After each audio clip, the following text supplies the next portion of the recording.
Hello guys, कैसे हैं आप सब? आई होप आप सब अच्छे होंगे। आज है 9 फरवरी एंड हाँ 9 फरवरी कभी नहीं जाना। अच्छा, और दिन कौन सा है? मंडे।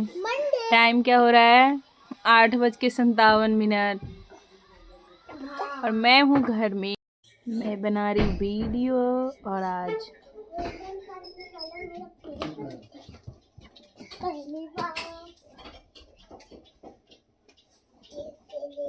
आज मैंने इतने सारे बच्चों को चॉकलेट खिलाया।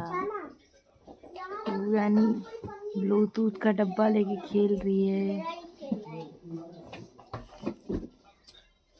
4 दिनों बाद वीडियो बना रही ना।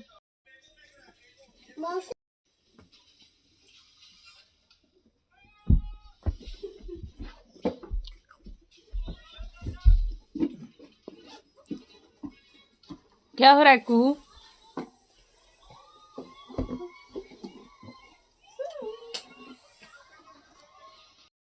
और आज मैं बहुत दिनों बाद वीडियो बना रही हूँ। आपको पता है गाइस मैंने ये क्यों लिया? क्योंकि मैं ना मेरे कान में ना वो वाले ब्लूटूथ से नेक बैंड से बहुत पेन होने लगा है। अब इसमें ना कम आवाज करके सुनूंगी तो ये रहेगा ना, ज़्यादा सुनने से पेन नहीं होता। जैसे कि अंदर जो डाले रहती हूँ ना, तो क्या होता है ना कि ऑफिस में जब से जैसे लंबा मीटिंग हो जाता है तो लैपटॉप में कनेक्ट कर लेती हूँ मैं ब्लूटूथ, और उसकी वजह से मेरे कान में बहुत दर्द होता है। जैसे कभी 1 घंटे का मीटिंग चलता है, कभी 45 मिनट का, और ऐसे करते करते कभी दिन में 2-3 बार मीटिंग अटेंड करना पड़ता है। तो इसी वजह से मैंने ये लिया है, ताकि अगर ज़्यादा लंबा मीटिंग रहेगा तो मैं ये यूज करूँगी, वैसे मैं नॉर्मल वही यूज करूँगी, इसलिए मैंने ये लिया। मेरी मम्मी कह रही थी कि तुम अपनी तरफ से ले रही हो, ऑफिस वाला नहीं दे रहा है। फिर मैं मम्मी को बोली कि नहीं मम्मी, ऑफिस वाला तो तब देगा ना जब ऑफिशियली वहाँ पे कुछ ऐसा हो। ये तो पर्सनल मीटिंग वगैरह अटेंड करने के लिए दिया जाता है। तो फिर मैंने खुद से ले लिया, क्योंकि मेरे को भी तो यूज करना पड़ेगा ना कभी कभी, से कभी बाहर गई या कुछ भी, तो ज़्यादा सही रहेगा ये, इसीलिए। हाँ, थोड़ा सा ये रहता है। आज है चॉकलेट डे, और आज मैं इतना चॉकलेट खाई हूँ, इतना चॉकलेट खाई हूँ। ऑफिस में भी सब एक दूसरे को बांट रहे थे। हम लोग और कोई डे नहीं मनाते, बस चॉकलेट डे तो बना ही लेते हैं। टीवी में ये अभी मैं गाना सुनते सुनते ब्लॉगिंग कर रही हूँ, और कू मुझे परेशान कर रही है।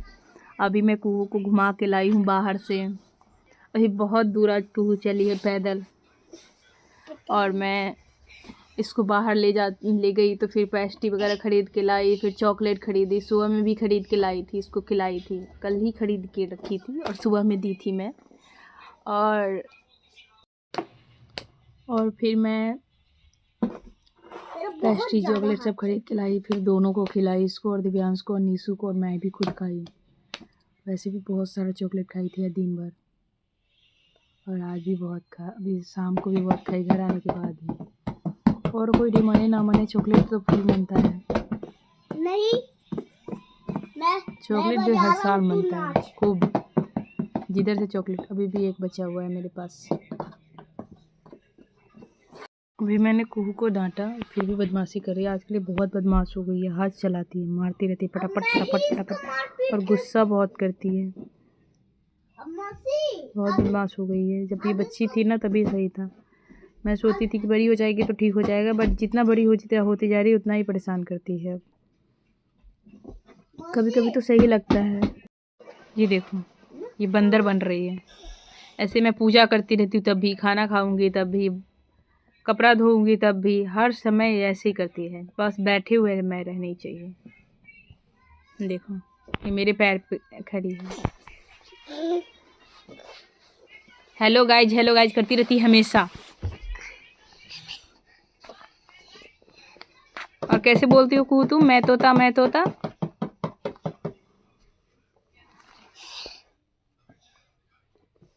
ओए, कुहू का ये टोपी बहुत ही प्यारा है, आगे से बिल्ली की जैसी दिखती है। हाथ में रखे रखे ये मेल्ट हो गया, पूरा मेल्ट हो गया। अब ये दिव्यांश के ऊपर गिर जाएगी। इधर रख, तू इधर आके बैठ जा, साइड में मत बैठ। चलो खा ही लेते हैं इसको। खाएगी कुहू गाइस। तो आज मैं, आप लोगों को लग रहा होगा कि मैं ऐसे ही बात करी जा रही हूँ, बट आज मैं कोई बहुत इम्पोर्टेंट बात करने आई। ये कोई भी हेलो गाइस बोल रही है। बात ये है कि कभी कभी क्या होता है ना कि हमारे साथ कुछ बुरा होता है तो हम ये सोचते हैं कि जो मेरे साथ बुरा हुआ है हम किसी और के साथ वो ना होने दें, और इसकी वजह से अपना सब कुछ आप दाव पे लगा करके किसी और का हेल्प करते हो। बहुत बार ऐसे सिचुएशन आता है। आप लोग ये सोच रहे हैं कि आजकल कोई ऐसा नहीं है जो अपना सब कुछ दाव पे लगा किसी का हेल्प करता है। आजकल भी बहुत ऐसे ही मैंने सोचा, मैंने किसी का ऐसे ही, किसी एक का नहीं, 2 का, एक्चुअली 3 का, उसको कोई सोच भी नहीं सकता है, उसको हर एक चीज़ से हेल्प करना। कहते हैं ना कि तोता के जैसे, किसी को, बच्चे को, जैसे हम लोग बचपन में कोई हम लोग को रटाता था, जैसे एक क ख का सीखने में कितना मेहनत लगता है। सबसे ज़्यादा मेहनत हम लोग को अगर लगा है पढ़ाई में, सारे बच्चे को लगता है, स्टार्टिंग में सबको लगता है। क ख ग में, ABCD में, एंड 1 2 में जब हम लाइन पकड़ लेते तो हम पकड़ ही लेते हैं, लेकिन जो हमें सबसे पहले क ख ग और ABCD और 1 2 पढ़ाता है ना, वो सबसे बेस्ट टीचर होता है।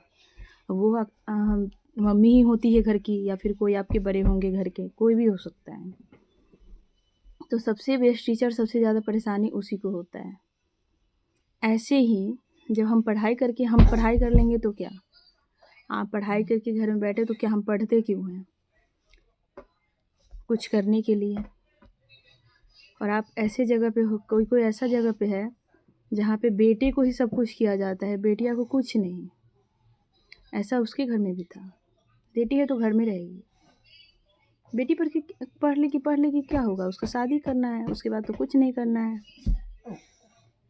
ऐसे सोच वाले इंसान को, उसको हेल्प करके, बुला के, जॉब लगाना, तोते के जैसे रटा के इंट्रोडक्शन याद कराना, दिन रात एक करके, फिर इंटरव्यू दिलाना, हर जगह अलाइन करके। इंटरव्यू देने अलाइन करते हैं तो मैसेज पे भी बात मैं करती थी,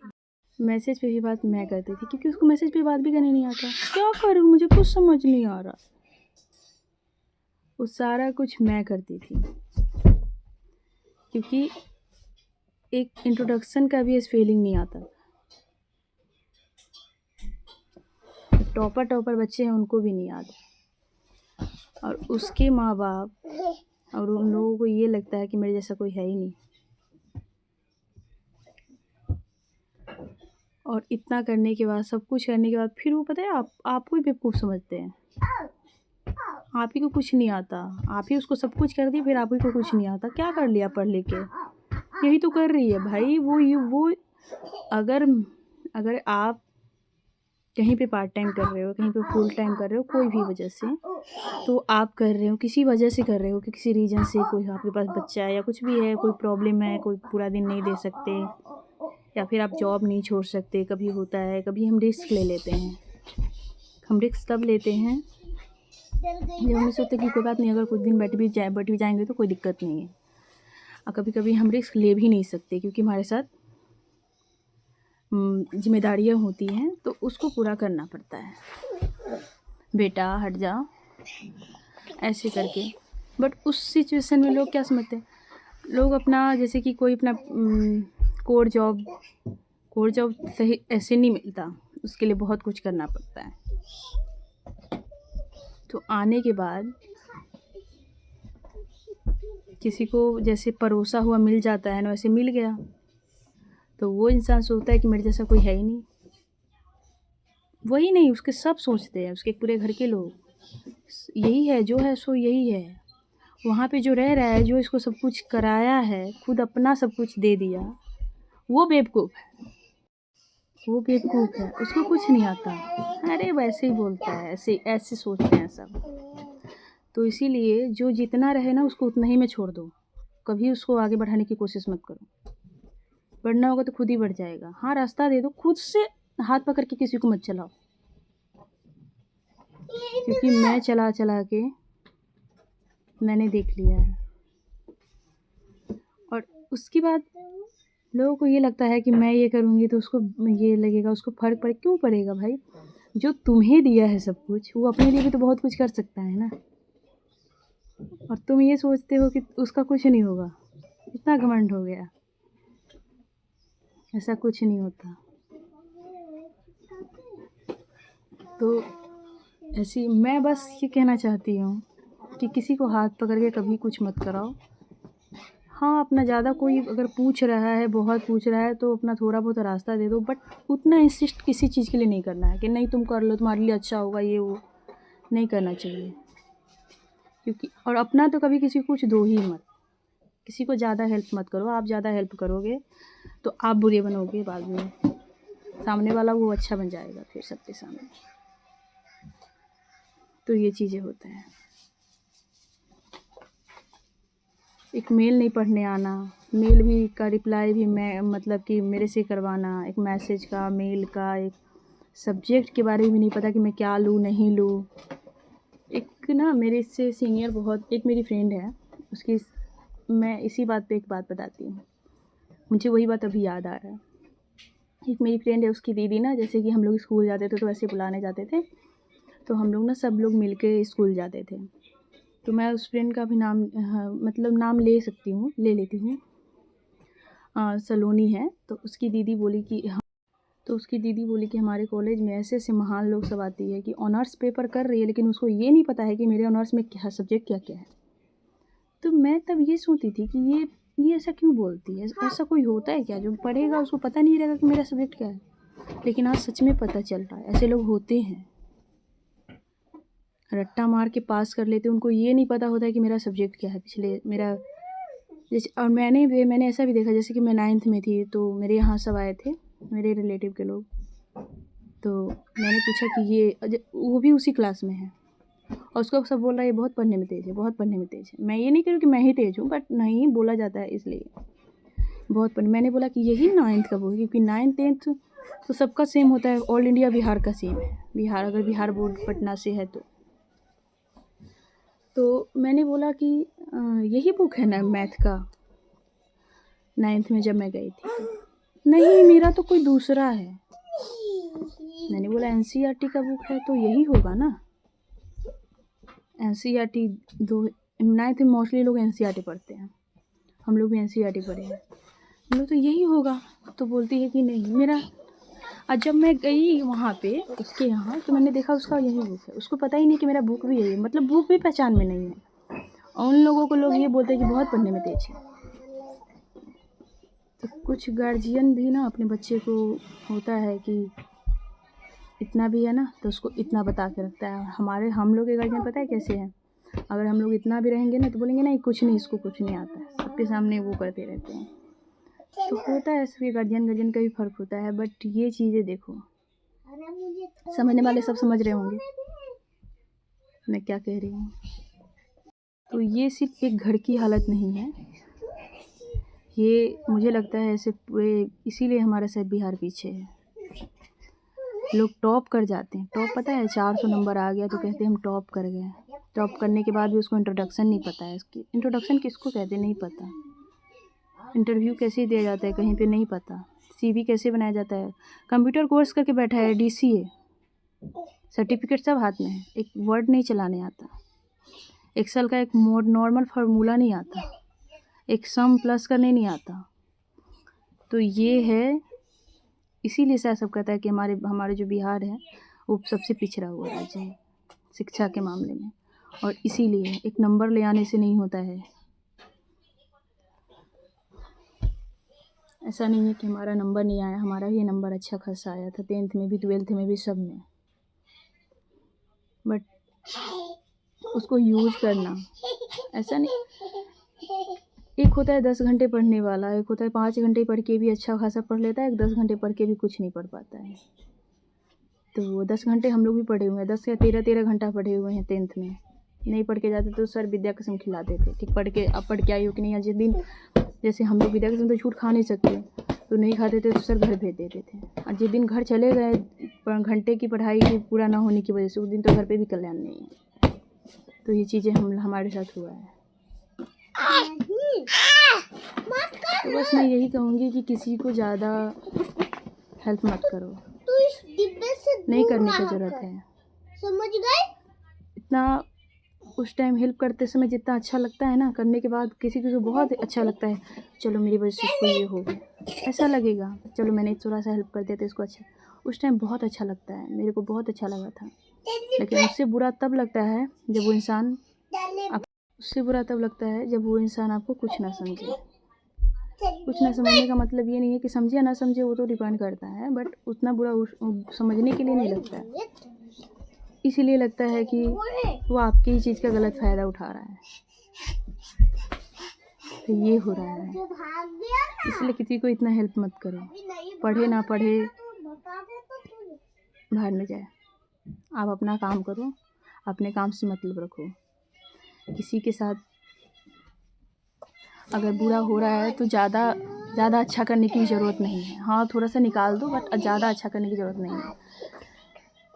एक वो कहते हैं गोपाल दास जी जो है कि बिस्कुट का सबसे बड़ा कसूर क्या होता है कि वो चाय में ज़्यादा घुल जाता है। ज़्यादा घुलना नहीं है किसी चीज़ में, वही हमारा भी कसूर है। हम ज़्यादा घुल के किसी का कुछ करने लगते हैं, उसको अपना मान लेते हैं, और वो तो बस अपना काम निकालता रहता है।